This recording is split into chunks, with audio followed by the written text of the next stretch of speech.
visitors. Welcome to the Australian War Memorial's last post ceremony. My name is Craig Burrell, and joining us today from the Army's Royal Australian Corps of Military Police is Lance Corporal Dion Sturgio. We welcome the veterans who have served, those that are still serving, and the families that support them. We acknowledge the members of RSL and Services Clubs Association, RSL Victoria and RSL Queensland, who are watching the broadcast of this ceremony around Australia. During this evening's ceremony, wreaths will be laid at the base of the Pool of Reflection by visitors to the memorial. Please stand and join in singing the National Anthem.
Please sit if you wish to do so.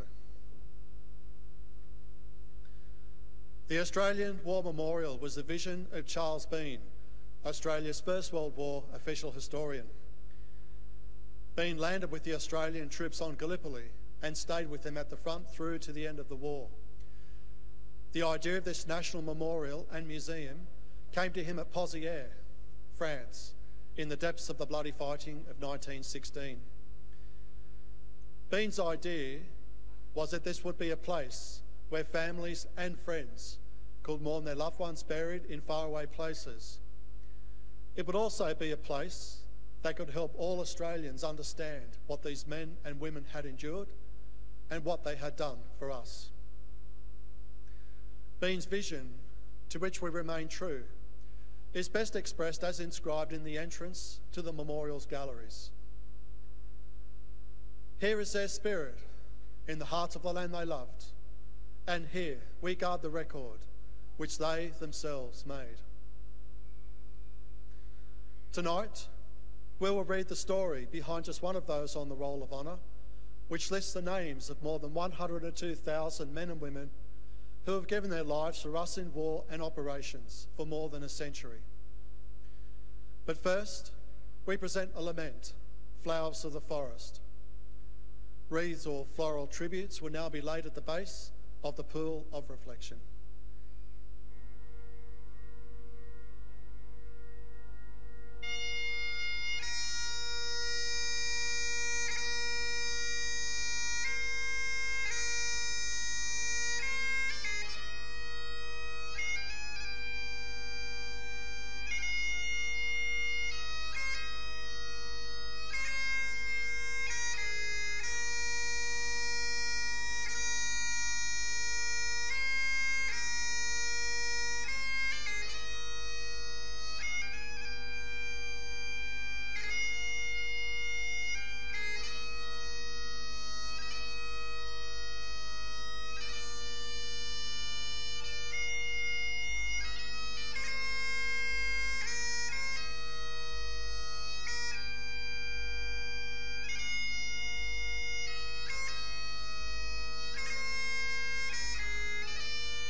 Today, we remember and pay tribute to Private Joseph Henry Turnbull.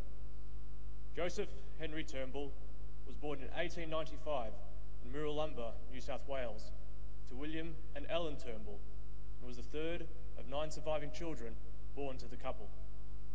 In the early 1900s, the Turnbull family moved to Queensland, and by the end of the decade, William the father had deserted his family.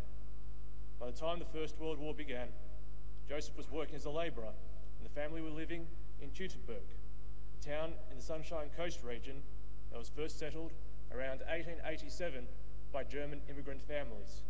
It was renamed Witter during the course of the war due to anti-German sentiment. Joseph's oldest brother, Thomas, enlisted immediately, joining the 9th Battalion. He was mortally wounded during the landing at Gallipoli and died on the 28th of April, 1915. 2 of Joseph's other brothers also enlisted and served, William with the 9th Battalion and John, who enlisted underage to join the 11th Machine Gun Company. Both survived and returned to Australia. Joseph Turnbull enlisted in Gingin on the 22nd of August 1915. After his initial training was allotted to the 12th Reinforcements to the 9th Battalion. He embarked from Brisbane on the 30th of October aboard the transport ship Itonus, bound for Egypt. He remained in Egypt until late May, when he sailed with other reinforcements to France. Turnbull was sent to the 1st Australian Division Base Details Depot at Etapla, before being sent to join the 9th Battalion in mid-May. The 9th Battalion went into the front line for the first time at Fromelles soon after. The next month, Turnbull volunteered to join a raiding party being organised and led by Captain Maurice Wilder-Nelligan. The raiding party trained for several weeks and included many nighttime forays into no man's land to familiarise the men with their plan of attack. The next month, Turnbull volunteered to join a raiding party, and on the night of the 1st of July, the raid took place. Turnbull was in the right flank company. When he entered the trenches, he was involved in hand-to-hand fighting with the German occupants, and during the ensuing minutes, was killed. When the signal to retire was given, his body was carried back to the Australian lines. The 9th Battalion left the front line in the early hours of the 22nd of July, and Turnbull's body was taken back for burial. He was laid to rest at midday at the Rue de Bois Military Cemetery, along with other fallen members of the raid. He was 21 years old. Joseph Turnbull's name is listed on the Roll of Honour on my right, among more than 60,000 Australians who died while serving in the First World War. This is but one of the many stories of service and sacrifice told here at the Australian War Memorial. We now remember Private Joseph Henry Turnbull, who gave his life for us, for our freedoms, and in the hope of a better world.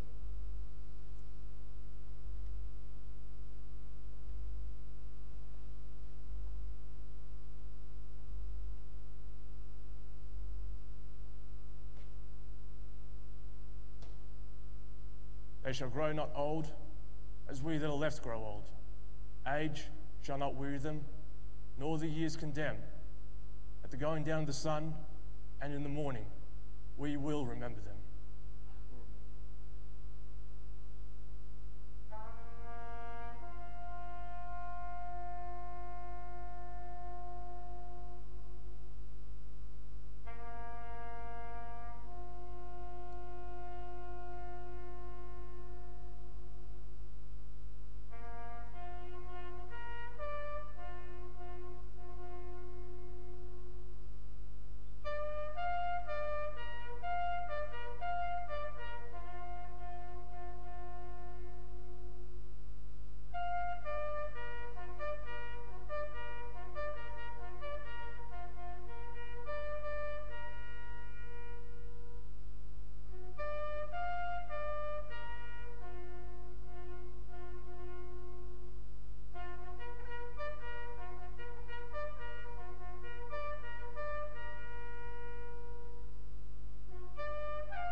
we forget.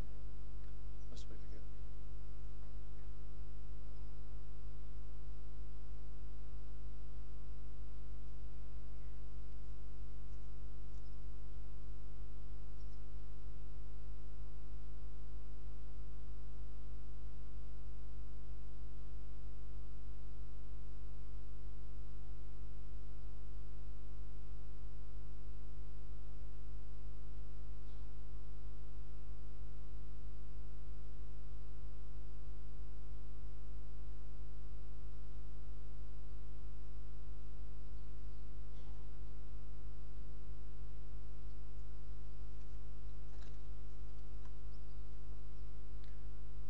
We leave you this evening with the words of the memorial's founder, Charles Bean. Many a man lying out there at Pozieres or in the low scrub at Gallipoli, with his poor, tired senses barely working through the fever of his brain, has thought in his last moments, well, it's over. But in Australia, they will be proud of this. Ladies and gentlemen, that concludes the last post ceremony. Thank you for visiting the Australian War Memorial and good evening.